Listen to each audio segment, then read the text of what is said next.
her, bold, brave, her, with Dr. Pam Peak. Hi, I'm Dr. Pam Peak, and this is episode 518 of the Bold and the Brave, her podcast. Now, today I've got a very special guest. You're going to love her.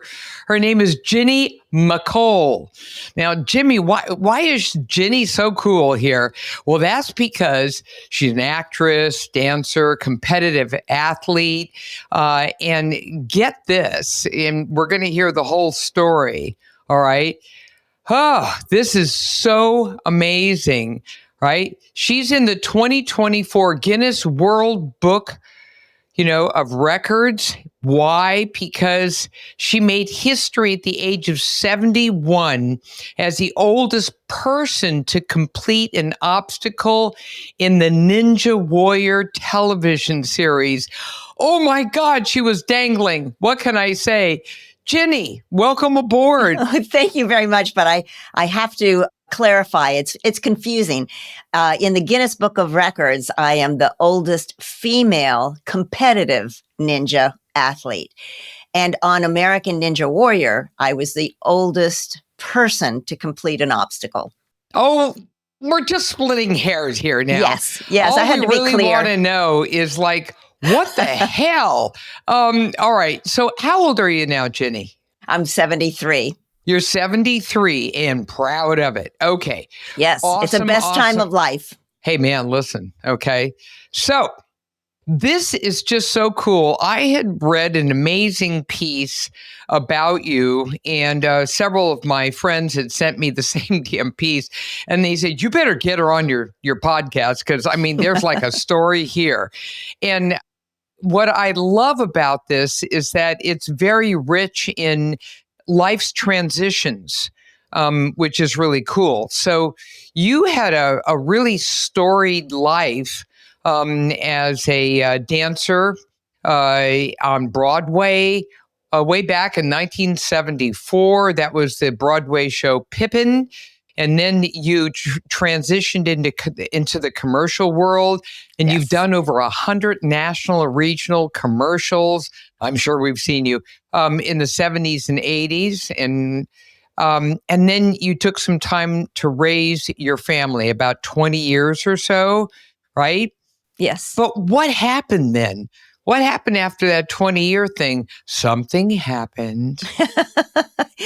Well, I had to leave the acting world and the dancing world, and I didn't want to, but I had gotten divorced. So that was a big change in my life, of course, as you probably can imagine. That's a transition. That qualifies. That's a transition. Yes, it qualifies. And so I always dreamed of getting back to the acting business. So time goes by. I've been a single mom for quite a while. I got into the radio business. And then I went, someday I'm going to get back to acting. And I may be a granny when I do it, but I'm going to get back to acting.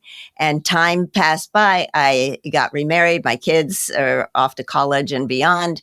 And when I retired to North Carolina with my husband, there's a whole acting community here in Wilmington, North Carolina, where it was considered the Hollywood of the East. So I had to reinvent myself. I had to become, gray-haired and granny-ish. And so I started auditioning and got right back into the acting field I was about 63 when that happened. So was this like local theater? No, this is film work. There's lots of film work that is done in the area and continues to be done. The Southeast is very active. Atlanta has tons of films that are being done. And my 4 most recent films have all been in the Southeast in one sense or another. Actually, the one I went to New York to film. But so there's a very active community here. I think that is so cool. And so you got back into it, and you were roughly how old at that time when you sort of hopped back into acting? Well, I retired at 62 and I hopped back at around 63. In fact, before I You moved, didn't last long in retirement. Well, that's true. That's true. I hadn't looked at it that way. It's more of a hobby and a love and it's not like I have to earn a living at it. I do it for an enjoyment. And so it's really great to get back to it. But I went to, when we retired, I was prepared when I came down here. Where I was, I got pictures and resumes. I looked and researched and all sorts of things to hit the ground running when I got here. And at the same time, I was able to do, lots of hobbies like you want to do when you retire, the kayaking and paddleboarding and biking and that sort of thing, taking classes and enjoying myself. And I started swimming as well to really learn how to swim all 4 strokes and started competing statewide and nationally as well, which is really inspiring because I have to tell you, people in their 80s and 90s are doing incredible things. And to watch them at the national games, which has all sorts of sports in it, I would see in my swimming division, these 80 and 90-year-olds diving off the block, going 200 yards, doing flip turns. And I was so inspired by them. And this is the kind of thing that I want more people to see and do, because it is possible that you can be very active later in life. And it's a benefit too, because the health benefits are just amazing. Well, one of the things I want to make sure our wonderful Her podcast audience knows is what you're referring to are the National Senior Games. Some people call them the Senior Olympics. I'm very tied in with this group in a big way. I'm on the board of the American College of Sports Medicine, and I've actually united ACSM with the Senior Games because it's like kind of a no-brainer because the American College of Sports Medicine can provide lots of guidance. We're the ones who do all the research for physical activity, and we take care of the Olympics themselves, the big boy Olympics and whatever. And so it gives me personal pleasure to see people who are 50 and over. So you got to be 50 years old. If you're 49, you do not qualify. You got to wait till you're 50. And when we say 50, there's no limit to it. So it's 50 plus. And to your point, the first time I ever saw the Senior Games was years ago at Carnegie Mellon when I was covering the Discovery Channel as their chief medical correspondent. And they said, go over there and check out track and field with these senior people. And I went, oh, okay. And the minute I went down to the field, I heard this a microphone guy, he was calling out, he was going, would the 90-year-olds please line up for the 50 meter? And I'm like, whoa, wait a minute. What? 90, 50 meter? And I quickly ran over there, and there they were, kicking ass, and male and female. And I just could not believe my eyes. So to your point, Ginny, when you see people who are, in their 80s and 90s just kicking ass, you ask yourself, well, wait a minute, get a little FOMO, you just sort of say, what am I missing out on here? I could envision myself as doing whatever and challenging yourself. Now, you were fortunate because you were a dancer and a competitive athlete. Basically, you were very athletic for years. And so you have a really good base on you. Well, I will say this. I consider dance a discipline of movement. So once you have that ingrained in you, this is why I love all the kids doing all the sports and everything, it becomes habit forming. Dance is very different from the ninja world, I'll tell you that, although you do want to stay fit. And that was my goal at age 16, is I made a vow to myself that I would always keep exercising. Now, my parents didn't exercise at all. So I didn't have that. Where'd you get that from? I have no idea. It just sort of randomly showed up. Well, I was very, very shy as a kid, and they put me in dance class, and it was modern dance, which is interpretive dance. And by movement, I was actually communicating. And so that kind of got me out of my shell. And that's when I just continued to do dance from age, third grade all the way until I moved to New York to become a professional. Which is another lesson for everyone out here in her podcast land. Would you stop looking at physical movement, whether it's dance or sports or, whatever you're into, as something where you're counting calories and you're, just doing a grind, and you think that it's just like I have to, not that I'm getting this ridiculous opportunity to do, but I have to. No, what you're going to find in life is that whatever that physical movement is that you really love, it's going to give you joy, challenge, a sense of achievement, and it forms a discipline. To your point, it becomes a daily practice, one way or the other. It becomes woven into the very fabric of your life. And so if you could just experiment and find out what really turned you on right now. And I got an FYI for everyone out there, honey, it changes over time.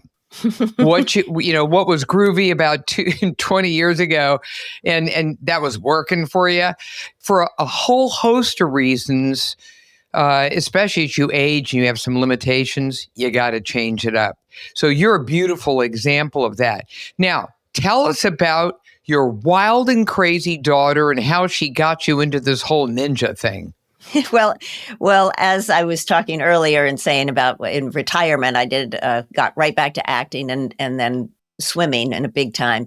But I was also cheering on the sidelines for my daughter. Her name is Jessie Graff, and she's gone farther than any other female in the show by being the first woman to clear stage 1 in American Ninja Warrior. And from there, she cleared stage 2 as well. So she has quite a history. She's been on 12 seasons. She's gone to Japan to do the show that they have there where American Ninja Warrior came from, actually. So she's just, I saw her up there, and she was a total picture. She looked great. She flew through the course. She had such grace. She was fit, and she had muscles. And I've always been intrigued with muscles when she was in gymnastics as a child. Yay, muscles. Go muscles. Yes. And I just thought, I grew up in an era where you don't want to get too bulky because it's not feminine. The women didn't have many sports. We only had 3 in my high school. And I didn't do any of those. And it was just, a different era. And so I didn't have those things to be a base other than the dance. And so I saw her and I saw the muscles and I went, oh, I want to get stronger. So to your point about saying how, all these diets and things like that, if you could just focus on getting stronger, all the other things come into play. You want to eat the right things. You want to change your diet in a healthy manner. So the whole experience of getting stronger was so important to me. And I asked her, Jessie, what should I do?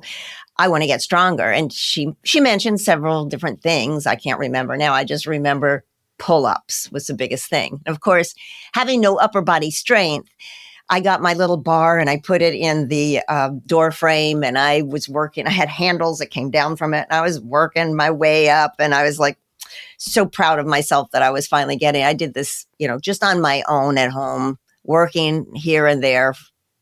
And I took a video and I sent it to her, and she said, Mom, I'm so excited that you're trying this, but that's not a pull-up. And I went, what? She says, yeah, you have to get your chin all the way over the bar, and then you have to completely straighten out. And I'm like, okay, I'm going to a personal trainer, because I had never lifted weights, I'd never been in sports. And so I thought I needed to have someone, which I reiterate to people every day, so that you do it properly and you have the proper form, that it's best to have the guidance of somebody to show you how to do that and when to change weights from, a 2-pounder to a 5-pounder and on up. So that's what I did. And that was my goal. I said, I want to do, and I'm very goal oriented. Every day I have my goals. I couldn't tell really, it's very subtle with you. So I told him I wanted to do 5 pull-ups, which I thought was attainable. And I believe in attainable goals. I don't go crazy, just 5 pull-ups. But it took me an entire year to get 1 pull-up because you have to work the arms, the shoulders, the back, the chest, the legs, the whole body. So I just kept on. I was determined. I saw other people and women doing pull-ups, and I went, if they can do it, I can do it. I'm just going to keep at it and just get stronger and feel the process rather than the end result. And as I went on with this, I had better tone and definition, and I felt stronger and more confident. And all these things started coming together, and people would say, you look more toned. And that kept me going too, because we need those little accomplishments. Okay, we're going to take a moment. Notice that what got her going out there in her podcast land was that someone said, oh, you're toned. They didn't say, ooh, you're so skinny. We love skinny. No, skinny is no, that's a hard no. No, it all starts with strong. And then everything else spills forward. So there you were, strong. And now you did your first pull-up at the age of 63. Did you go to did you go out and eat all night to celebrate, or what did you do? I know, I didn't celebrate at all. It's just an inner feeling of accomplishment. Of triumph. And of course, then, I had to get my 5. So you have to keep going at it. And I just liked the process. I just felt that I was getting healthier. And I will tell you one big thing in my 40s, I was diagnosed with osteopenia. And for many people who don't know what that is, it's the step before osteoporosis. Now, I didn't know what that word meant. And honestly, I have asked many, many girls in their 20s and 30s, and they've never heard of the word osteopenia, which I think is a tragedy, because we need to know that there is this inevitable bone loss in most cases, not everybody. There's a bone loss, and particularly after menopause. So I'm osteopenia. What is that? What do I do? It sounds horrible. And she said, take calcium. And I said, well, can I reverse it? And she goes, no, you can't, but you can maintain it. Which is not true. After 2 years of weightlifting in my personal training days, I was able to reverse osteopenia back to normal. And this is one of the major things that I wanted to get out there, and which is why I use Instagram and Facebook, is to tell people and let women know that you need to lift weights. This is important. It was such a disservice not to tell women or to prime them at an early age to lift weights or do body resistance. So you're absolutely correct, Ginny. Yes. So you'll be thrilled to know I'm writing my next book. And in that book, it's you're going to be up to your ovaries, if you still have them, with bone health. Because I feel the same way. I'm actually a huge proponent, needless to say, of weightlifting and, physical activity, obviously, in addition to excellent nutrition, calcium, vitamin D, for bone health management at any age. And the grand majority of women out there have absolutely no clue, right, as to when bone mass, bone mineral density mass, peaks. We actually peak out around the age of 30-ish. Okay. So when that happens, then you can decrease the amount of bone you begin to lose, which is age-related after the age of 30, by lifting weights, by being physically active, by having an excellent nutrition program, and all the rest of it. So many women, and I bet you found this too, Ginny, think that you should start worrying about bone when you're like 65 or something. When suddenly Medicare pays for a DEXA scan of your bone, is pretty crazy. So I'm so happy. And that was another reason why I found your story so compelling, because what you were able to do was show that by doing strength training, you were able to make a positive impact on your bone. That must have made you feel pretty good. Oh, I just wanted to shout it to the world. And it's kind of interesting. There's what they say is that the skeletal system constantly regenerates, and every 10 years, every bone in your body regenerates every 10 years.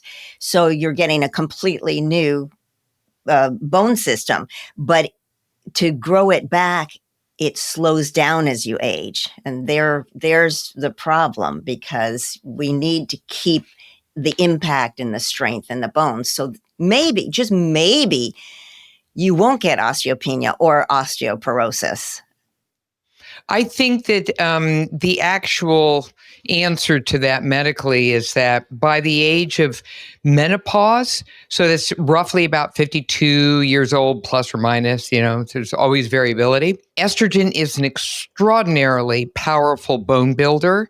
So when estrogen decreases significantly at menopause, obviously to very, very little, most women will see osteopenia. And if you're on some form of menopausal hormonal therapy, which includes estrogen, it will mitigate that somewhat.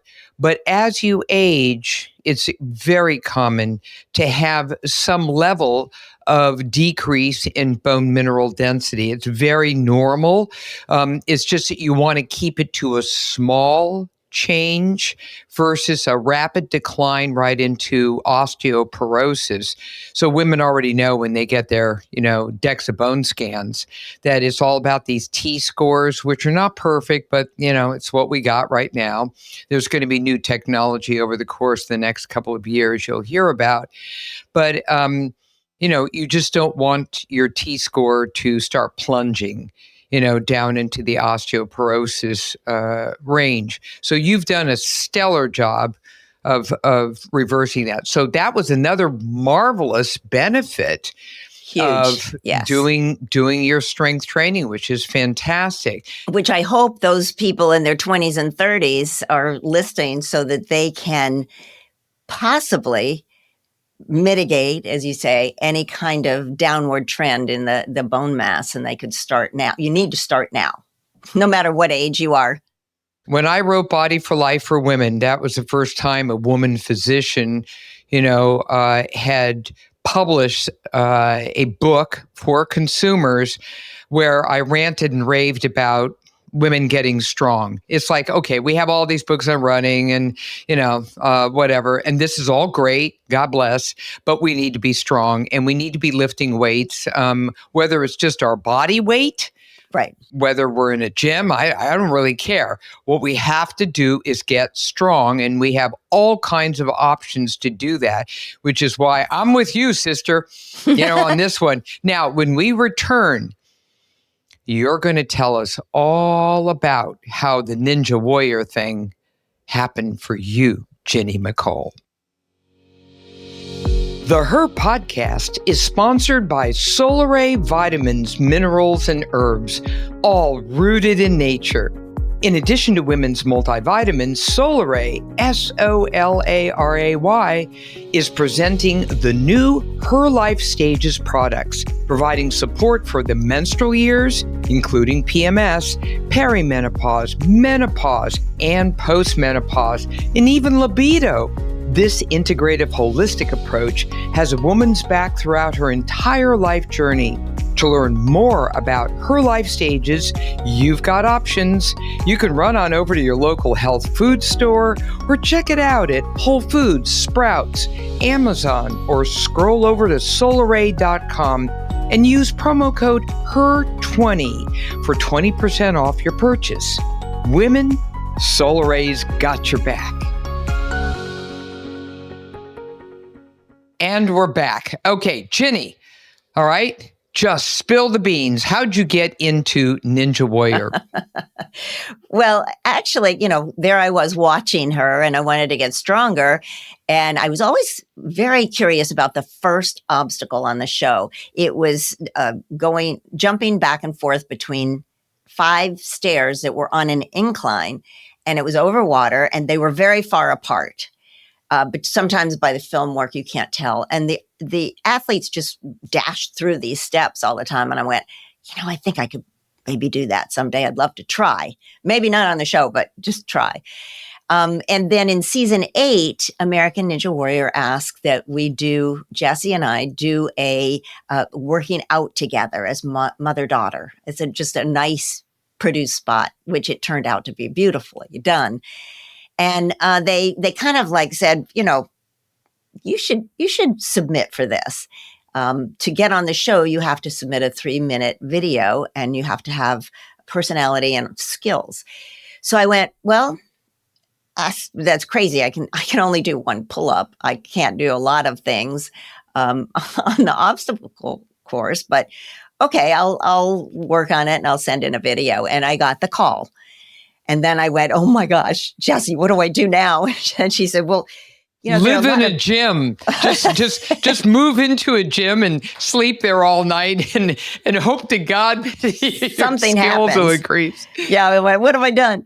And so she said there are a lot of regional and statewide ninja gyms where they have competitions. So you should get yourself to a competition now.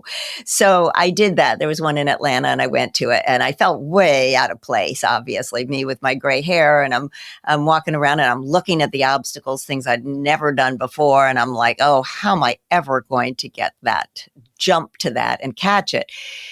And so, it turned out pretty good. My friend who was there with me said, just keep your eyes focused on where you want to catch and your hands will follow.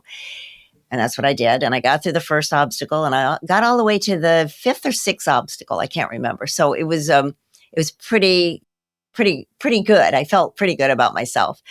But I tell you, when I got to the stage and, they shoot overnight and it's outdoors and it was cold. I think we were in, was it Daytona, Florida? It was cold that night, kind of dewy. Go figure, right? It's Florida and it's cold. Well, they don't start until 9:00 at night. So oh, God. Once the sun is down, and they can use, their lights, which you can manage your own lights. You can't manage the daylight. So, I was sitting there in front of these steps going, oh my gosh, that looks so far apart. How do these people do it? And they go 3, 2, 1. And I had to go. And I hit to the first step, and then I jumped to the second one, and my foot slipped right down, and I was right in the water, and I'm bubbling underneath the water. And I'm like, this couldn't have happened. How did this happen? What on earth did I do? How did this, I was just devastated. And I came out and I was like, I don't understand how this even happened. And it really pulled me down quite a bit. Watching the show, they didn't show me on that season, but watching the show and seeing them do these things, I'm like, why can't I do this?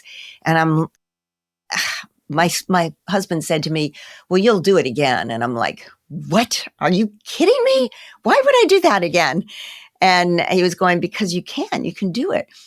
And my daughter said, don't let one fall define you.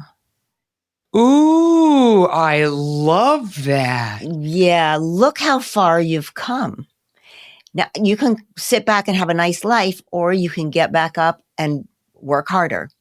And basically, that's once I came out of my mopey mess, I started doing that again. And I think that there are a lot of clues in there about rejection, because we get it all the time. I get it in acting. I got it in dancing. I got it on Broadway. There's just so much that we deal with every day, but you have to have your eye ahead and looking, as I said before, at the process, not necessarily the end result, but to enjoy each step along the way and use the rejection as a motivator. You did go back to the show and you made history by hitting that first obstacle, I right? just got through the first obstacle. But you know what? They changed the obstacle. I thought I had that first step, those steps down like this. They changed it for the first time to a pole vault. And you jump on a mini tramp, you grab the pole, and the pole gradually goes down, and you have to climb so that you can reach the platform. So I'm like, oh my gosh, I don't know anything about mini tramps, but I got through it. It was exciting. Yeah, it was very exciting. And I didn't know it at the time, but I became the oldest person to complete And that an was obstacle. on television. It was. That's season 15. Yeah. Yeah, and they showed that whole thing. You must have felt just like ridiculously, achieved at that moment. I did. And the fun part about it is that Jessie was by my side cheering me on. She was giving me clues, I said, don't tell me too much stuff. And we figured out grab, tight, climb. We had these just cues to get through that. But it was also the second obstacle that was really interesting. It was 2 nunchucks connected, and you had to go down something, and it was called grease lightning for a reason. It was very fast, and it had drops in it. And I was able to get through the 2 drops, and then I didn't go to the dismount to the platform right away, which you have to do to get the momentum. So then I pulled myself back, and I tried again, and I pulled myself back, and I was literally on those nunchucks for over a minute, maybe a minute and a half. And of course, I'm losing momentum each time. And I'm sitting there and I'm going, I'm lost. I can't do it. So I thought, well, why not? I'm going to do one more pull up, and then I dropped down. And that was the neat thing, because it showed the never give up kind of attitude. So until you have to. There are so many lessons in all of this. I just love it. It's that issue of perseverance. And I always chant to myself, the obstacle is the way. Right? And so when you see it, it's not like some horrible, whatever. It's like, this is going to be the way to the next thing. And in life, that's exactly what happens, I always say that in life that it's like hurdles, that you jump over one hurdle and then there's another one up there. You have to keep jumping and jumping. But I have another story that I think is kind of interesting. I do rope climbs, and I have a fear of heights. So that was always a problem to do the rope climb. So the first time I was doing it, I wanted to get to 40 feet, and you have a harness. But I didn't know that I could, and I didn't know when I was at 40 feet. So here I go, and I'm climbing up. Maybe I get to like 37, and I hear Jessie go, do one more. And I went, okay, I must not have hit 40. I took 2 more climbs up the rope, and she goes, do one more. And I'm like, why? Have I not reached this yet? And here I do one more, and pull. I said, that's it. I can't do any more. And I came down afterwards. I said, Jessie, why did you keep telling me to do one more? And she said, because that's where you get the strongest. And I've always remembered that when I think I can't go on any longer, I go, just do one more.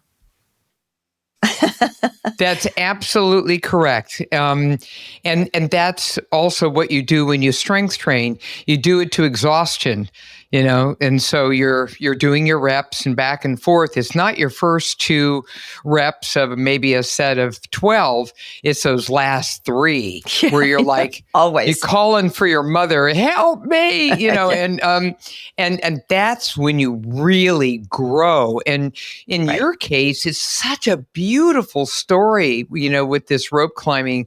The whole thing about first you have to have a belief in yourself. I can do this. Okay, so if you're not supporting me, out of my way, because I'm getting this little mother done, number 1. Number 2, you did the hard work to have the strength, the physical strength to do what you needed to do. You also, are eating well and, all that stuff. So you're doing everything you can to support achieving this goal. And then that very end, this is where your brain goes to squash. You're like, am Zone I out. not there yet? Like what? And where the hell is 40? and you suddenly, you're just like, oh my God. And it's like the end of a marathon. And I've done so many of these, it's one foot in front of the other at the very end. It's like you don't even know which way is up. Your teeth hurt. You just want to get this sucker done. Where is 26.2 here? You're killing me. So this is so cool. Now, flashing forward, what a marvelous achievement. Now, today, are you still doing some of these warrior, kind of more local, as it were, warrior competitions and things like that to keep things up? Or what are you now transitioning to? I know you said that you're swimming now as well, I imagine, in meets. So tell us what you're doing now. Well, I do a lot of ninja competitions. Last year, we almost had one every weekend, and I did them all. And I think it was overkill. I think I was wearing down the bones too much in that respect, because important part is the muscle. The muscle is what's going to keep you independent for as long as possible. And I was trying to get as much buffer or like armor around the joints to help me achieve this kind of thing. But I think just the wear and tear, and I am 73, so I think that sometimes that is going against me, hence trying to get the armor. So I slowed down this year and I didn't do as many because it is, and swimming, it's again, that constant motion of the shoulders. It puts a lot, what I'm trying to say is that you need to know when to rest. You have to know. There's your point. So yeah, there's a whole science to recovery. Yes. And, what we've discovered when, and this is work done by the American College of Sports Medicine's scientists who publish this data, what we found is that as you age, you need more recovery time. Very true. And then depending upon the sport, I remember when I started triathlon, and my coach at the time, I think I was 50 something, who the hell knows? But I was like, I think in my early 50s, mid 50s, she looked at me, she said, you're not 20 anymore. And I said, well, what's your point? And she said, well, the point is this: one, to take on 3 sports, which is the triathlon, you're going to need recovery. And that means you could sleep up to 9 hours, right? That means that you're not going to be training every single day like a nutcase.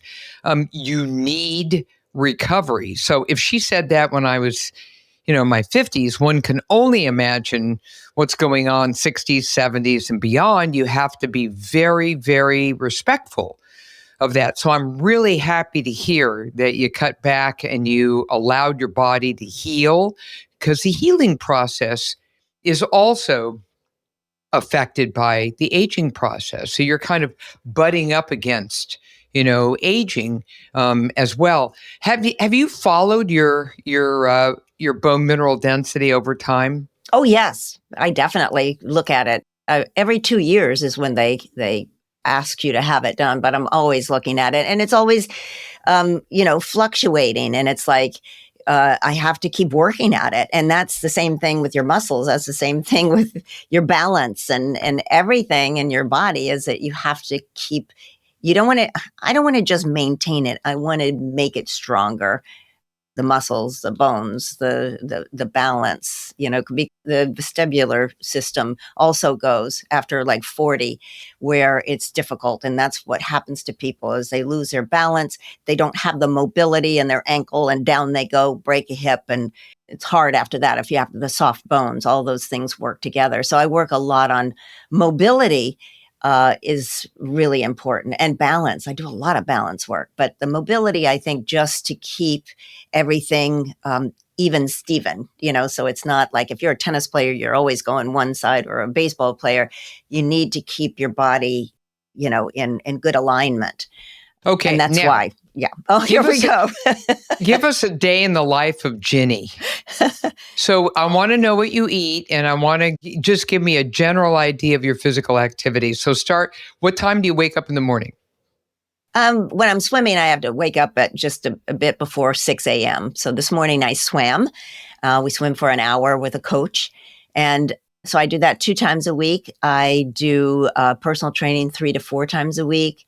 And I do the swimming. Oh, I do obstacle training at a friend's house. It's an outdoor course, so it's not like, you can't do huge moves, but we do a lot of balance there. But he has some great upper body obstacles as well. So that's what I do right now. I need to add yoga back into my life because what I've been doing is tightening my muscles all this time, and I'm not lengthening them, stretching them out as much as I should be doing because you get stiff. I don't know about you, but I'm sure many of your listeners get up in the morning and you go, oh, well, I can't move my arm. As you get older, the joints dry up. Yeah. In a big way. They really do. You get some and so because of that, your ability to maintain flexibility decreases. So yay to yoga, yay to Pilates. I found that Pilates is great for elongating the body, the spine, and obviously your muscles and everything else. So I like doing a combination. The Pilates, I do mat work. And the yoga, I just cherry pick. I go, well, I'm going to have a little this, a little bit of that, because there are some really great yoga poses that really hit home to the parts of your body that you're beginning to feel more inflexible with. Here's another thing. The stronger you become, meaning that you're gathering more muscle mass, etc., the stiffer you are. And so it's really important, and I tell everyone this, that when you begin a weight training program per se, that you want to incorporate flexibility at the same time. Yes. Because some of the most inflexible people on the planet are, very strong and very muscular people. And they suffer for that because that makes you less flexible and you could fall much more easily. Your balance isn't optimal, etc. So yay to yoga for you. And I would obviously, recommend maybe throwing in a little bit of mat work with the Pilates, unless someone's sitting around there with a nice reformer, to kind of get you going here one way or the other. Where do you swim now? What kind of swimming do you do? It's at a community college, and we have a coach there. Are you doing competing with the Senior Olympics? Mm-hmm. Yeah, I do that. Okay. Yeah. You're not going to be in the games in July, or not this July, because I'm going to take the summer off to try to recover from all the different things. It's also in Des Moines, which is a little bit harder for me to get to, as well as my family is coming to visit. My son and his 3 kids are coming to visit. Take the damn summer off. Come on, relax. Yeah. No, it's going to be a lot of fun. Oh, I'm sure it will. I love going to them. I went to Pittsburgh, was the last one. I went to, where was it in Florida? Oh, Fort Lauderdale. Fort Lauderdale. And my first one was Albuquerque. That's where. Yeah. That's where my one I talk about all the time. Well, Julia Hurricane Hawkins. Oh, who started running incredible. At 100. Yes. She started to actually become more physically active at the age of 90. So for all of you people out there who's go, oh my God, it's so late in life and, it's too late for me. I'm like, no, I don't think so. Here we have little Hurricane Hawkins who, God bless her, passed away, within, I think it was a year ago. She was absolutely incredible. And she just did the sprint. It was adorable. It was like 50 meter and then 100 meter. And she just never let up. I think she passed away at the age of like 103, 4. Oh, no, I think she went on later than that. Maybe she did 105. Yeah, that's what I think. Yeah. Yeah. So, here we are just talking about this. Here you are, just a young 73, a very young 73. And you're just out there just kicking it up there. I know that a lot of women are wondering also, let's go back to you again, your nutrition. How do you eat? You wake up in the morning, what do you do? I am on a Mediterranean diet, and there's a reason I'm on that. But I'm also on the East Coast, and I get a lot of fish, fresh fish. So I have a lot of fish. I cut out dairy, and there's tons of things that you can have instead of dairy. And instead of butter, I'll use avocado. I spread it on, toast and have a sandwich that way. But basically, it's a Mediterranean diet, and when I first started I knew I needed a lot more protein. That's a big thing these days. Trending is the protein. And I couldn't get it with 3 meals. And so I started getting those bars that you have everywhere, 15, 20 grams of protein. And then I started looking at it, all the sugar in it. And I went, why would I be exchanging something for something worse? So it became difficult to find the right things to get the right amount of protein for me. I try to go for the same as my weight, the grams to my weight. So I'm like 116, 118, somewhere in there. That's what I go for my grams of protein, because I work out that much. Not everybody would need that much protein. But so it became a little difficult because I really am trying not to have the sugar. And if you look at things, everything has sugar. If it tastes sweet, it has sugar in it. But they're bad sugars, and there's natural sugars. And so that's what I look for. The stevia is more natural, the monk fruit, just cane sugar. Those are the things I look for. But you'd be surprised at how many things have, all these other things that are by a different name. And some of them not so good for you. So that was a big change. And the reason I went to the Mediterranean diet was because I was told I had a 50 to 70% occlusion in my carotid. And my mom had 11 stents put in. My brother has 5. So I've always been sensitive to this. But when I heard 50 to 70, all I heard was 70. I went, whoa. So I went to a vascular surgeon, and he said, well, they didn't read it right. We don't do anything until it's 80%. And I went, there's nothing to do. It's just going to get more and more plaque there. What do you mean? And he said, no, it's fine. It's, I wouldn't worry about it at this point. I'll see you in 5 years. And I'm like, wow, I don't like this feeling of this.